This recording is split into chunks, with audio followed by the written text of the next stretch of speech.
एक बात हमने पहले भी कही, आज फिर कहते हैं, कहीं बहुत दूर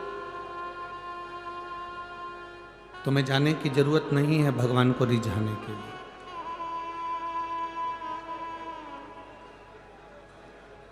अगर जाना ही है तो अपने भीतर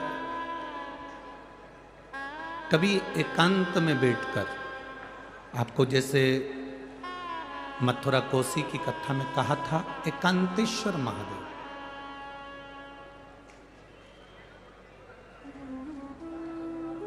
कभी तुम भी एकांत में बैठकर भगवान शंकर की भक्ति धारण करो।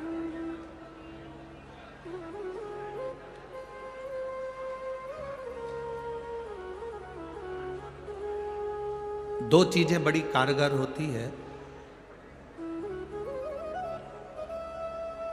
केवल मात्र 2 हफ्ते भी हम उसको अगर दृढ़ता से कर लेते हैं तो मेरे शंकर की कृपा हम पा लेते हैं। 2 चीजें कारगर, एक बिना कपट के, बिना छल के, बिना दिखावे के, बिना बेईमानी के, बिना लोभ के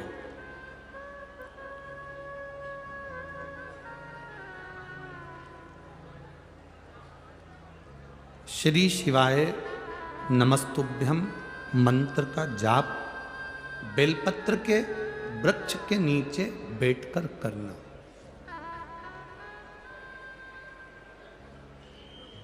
उसमें एक बार आपकी कामना हो जाना चाहिए, उसके बाद तुम्हारे मन में ये नहीं आना चाहिए कि मैं इस कामना के लिए ये व्रत, ये जप कर रही हूं।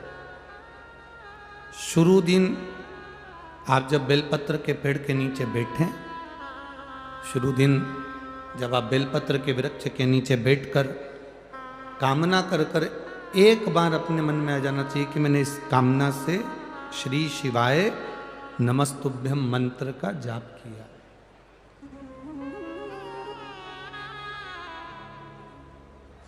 और दूसरे नंबर पर है, जब बेलपत्र का पेड़ कहीं सूख गया हो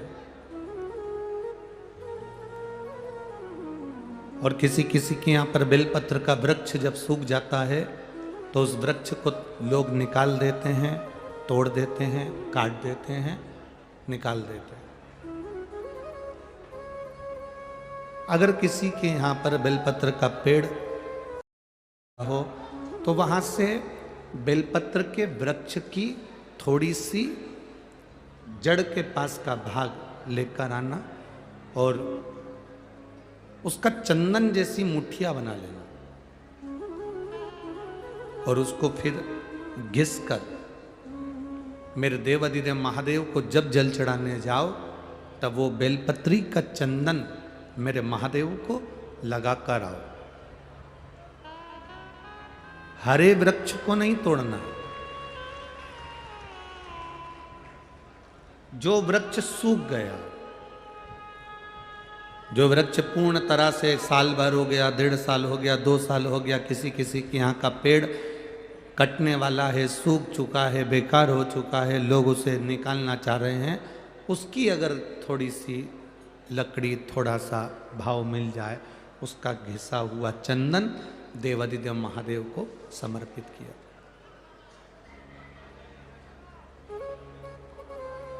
हरे वृक्ष की लकड़ी को नहीं।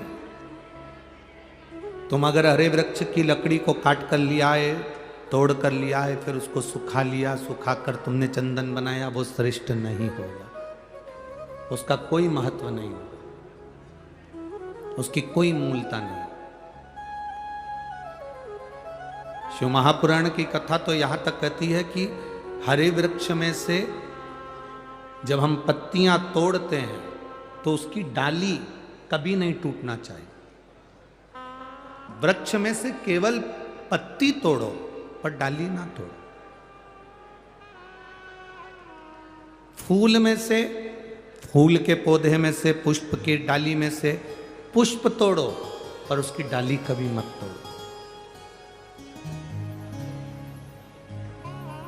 तुलसी माँ तुलसी का दल तोड़ो पर डाली कभी नहीं। आंवले के वृक्ष के आंवले तोड़ो पर आंवले की डाली कभी ना तोड़ो। पीपल के वृक्ष के पत्ते तोड़ लो पर पीपल की डाली कभी ना तोड़ो। शमी के वृक्ष के पत्ते तोड़ लो पर शमी के वृक्ष की डाली नहीं तोड़ना चाहिए। कारण क्या होता है? 84 लाख मनुष्य की योनियां हैं और 84 लाख योनियों में से 20 लाख योनि पेड़ पौधे की है। वृक्ष, दुर्वा, पत्तियां, डालियां, ये जितने संपूर्ण ब्रह्मांड में जितने तुम्हें पौधे नजर आते हैं, चाहे वो जल के अंदर नजर आए, थल के अंदर नजर आए, गमले में नजर आए, जैसे तुम्हें पौधे का दर्शन हो रहा है, 20 लाख योनि वृक्ष की है। 20 लाख की। अब 84 लाख में से 20 लाख योनि तो वृक्ष की है।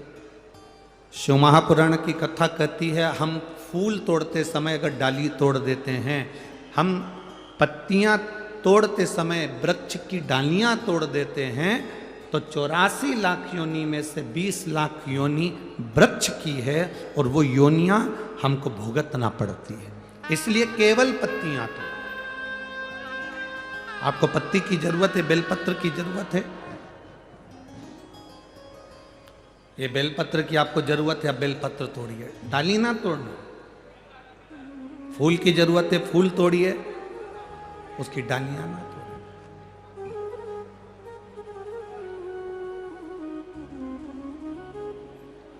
कई लोगों का ऐसा भाव होता है कि ढेर सारी डालियां तोड़ के ले आते हैं और मोहल्ले में पत्तियां बांटते हैं और सोचते हैं मैंने पुण्य कमाया। नहीं नहीं, इससे पुण्य की प्राप्ति नहीं।